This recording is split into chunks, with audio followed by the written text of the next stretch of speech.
Pag-uusapan daw ng House Prosecution Panel kung hihingin nilang mag-inhibit sina Senator Judge Amy Marcos at Robin Padilla sa impeachment laban kay Vice President Sara Duterte.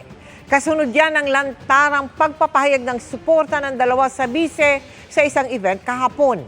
May nagsasabi ring kahit pa may kakampi sa politika, ay hindi anya dapat magpakita ang mga senator judges ng bagay kung saan makikwestiyon ang kanilang impartiality. Nakatutok si Maki Pulido. Bukod sa panunumpa nila na wala silang kikilingan bilang senator judges, nasa Rules of Procedure on Impeachment din na kanilang inadopt na dapat politically neutral sila. Nasa Senate Rules of Impeachment ang political neutrality. Pag binasa natin yung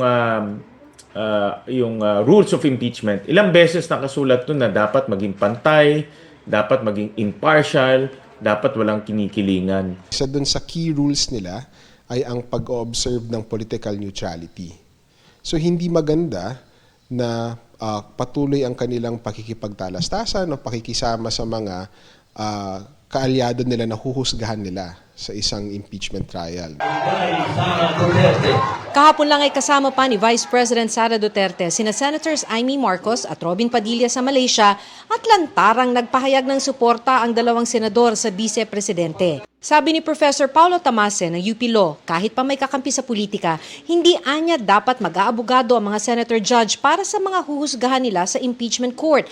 Hindi na anya kailangan ng code of conduct para dyan. Wala tayong code of conduct para sa mga senador as senator judges kasi ini-expect na natin na naiintindihan nila yon, no?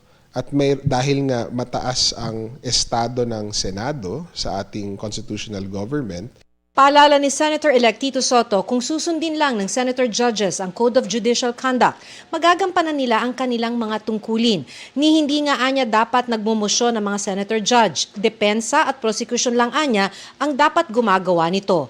E dapat bang mag-inhibit o hindi na lumahok sa impeachment trial ang mga hayagan kung kumiling? yung inhibition addressed siya ultimately sa konsensya ng isang senator judge. Mahalaga yun dahil ang pagiging biased ng isang senator judge, no? Especially yung public perception of bias, ay hindi lamang nakakasira sa reputasyon ng senator judge, nasisira niya yung reputasyon ng buong institusyon.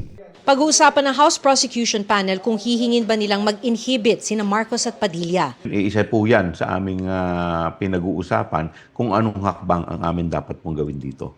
Kung may nakikita man daw na conflict of interest, maaari naman daw itong questionin sa impeachment court, ayon sa tagapagsalita ng korte. Merong bang litigant na defense or the prosecution will move for the recusal or inhibition of one of the senator judges? Yun yung mga possible scenarios na maaaring mangyari, pero we cannot hazard kung ano yung action na gagawin ng impeachment court. Para sa GMA Integrated News, Maki Pulido, nakatutok, 24 oras.